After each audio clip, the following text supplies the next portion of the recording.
Yo, what's going on? What's going on? Got another episode of the pod coming to you guys, man. And we talk sports and all of the sorts. All right. And tonight's topic, we're gonna be talking about James Harden and this deposition that dropped on Vlad. All right, interesting. Really, really interesting. I don't know where to start. I gotta be honest with you. I don't know where to start. Like, I remember hearing rumblings about this situation in the city, but to see all of that video, first and foremost, Vlad I don't know how he gets his hands on this stuff. Like, this is crazy. I gotta applaud Vlad first and foremost. Secondly, it's crazy. It is crazy. It is crazy. I mean, to be James Harden was in the prime of his Houston career when the midst of all this stuff happened. And to see how much of a it was such a petty situation. It's such a petty situation. But to be honest, I think that situation is a testament to knowing your lane first and foremost. James Harden, you're a basketball player.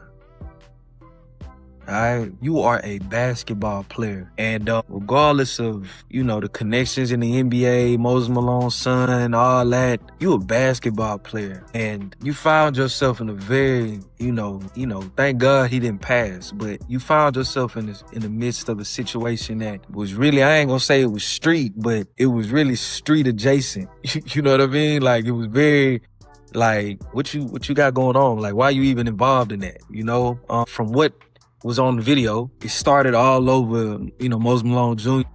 just going out and just, talking down on James Harden and the price that he was charging kids for his camp. First and foremost, let me say this. I get both sides, but Moses Malone Jr. kind of tripping because I ain't heard about no camps in the city that he done hosted for free.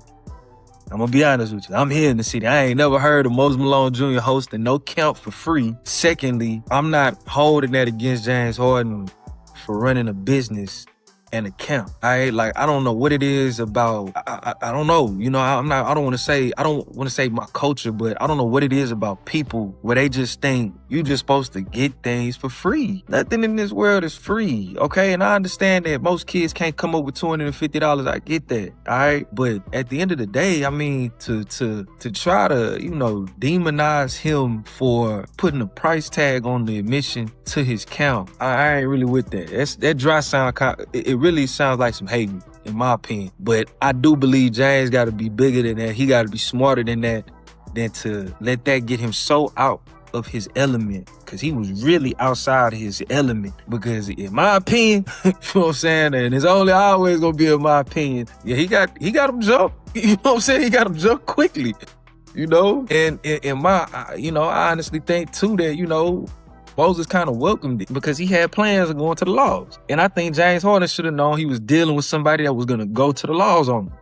And if you're dealing with a person like that, and personally, like, it ain't that deep of an issue, it's just talk. It's just words, right? Sticks and stones may break my bones, but words that never hurt me. It's just words. Like James just found himself in the midst of a felony indictment over words, And what really bothered me even more, too, is the names that's coming up in the deposition. They asking him about James Prince, Senior. They asking him about Molo.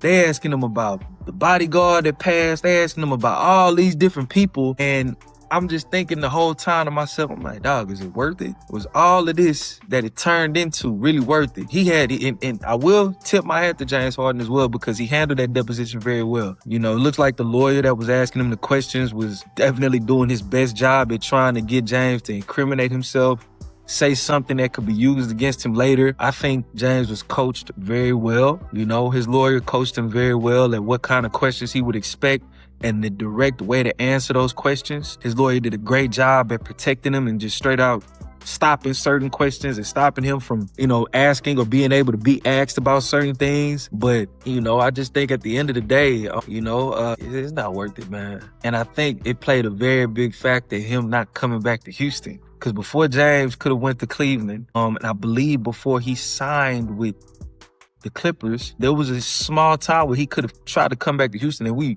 quickly turned him away, you know? And I remember thinking to myself, I'm like, man, why? You know, we didn't even want to entertain it. I mean, you know, don't get me wrong, you know, at that time, James was obviously younger, a little bit more spry. He was still usable, but I just thought about how quickly we chewed it away as an option. I thought, man, what's going on? You know, I didn't really think too much about this case, but now that I look at it in hindsight, I'm like, you know, I wouldn't want to deal with that either, you know, because the allegation in its own can tarnish your image. The allegation itself can tarnish your image. Even if it ain't true, you a family brand. Family brands do not get people jumped in the club. Family brands don't do that. Family brands don't green light dudes. Family brands don't put bread on people's head, you know? You got kids that look up to you. You got kids trying to be you. Furthermore, you in a position that a lot of people in this world would kill for. I mean, kill for. Right now, with your career. Even though you're on the way out of your prime, you are still in a position that hundreds of billions of people will kill for. And to think that that opportunity is being fumbled, like, don't get me wrong, you a party hardy, pretty guy that, you know, loves to enjoy himself, you know, I'm not gonna knock you for that, but come on, at some point you gotta recognize that you a little in too deep to this stuff, and it's like, dog, like, stay in your lane, you know what I mean? Stay in your lane, man, and to see how far he strayed from his lane, you know, it's interesting. You know, it's interesting what that money make people do, you know? But what I will say is that, you know, I look at it like this. Nobody got killed, you know, just go ahead and settle, bro. You know what I'm saying? Like, I know it's a money grab, obviously. He kind of baited you into it anyway. Bro, settle, undisclosed amount, close the door on it, and just get on with your life, bro, because it ain't worth it, bro. You know, you done got, you know, Molo done got implicated. You know, they got your bodyguards. They got all these different people kind of like being pulled into it. They ask you questions about Jay Prince. It's like, man, bro, like, just, you know, it's kind of hard. The optics, you know, outside looking in, I don't know Nathan, but from the outside looking in, it don't look too favorable for you, bro, if you finna go to trial with him. And that's just me speaking, but what do I know, right? But yeah, man, you know, this whole situation was very interesting, man, because the company you keep, you know, because the funny thing is that people are go do something to Moses off of the strength of your reaction to Moses. You know what I'm saying? Like, if niggas know that you are up in arms and angry about it,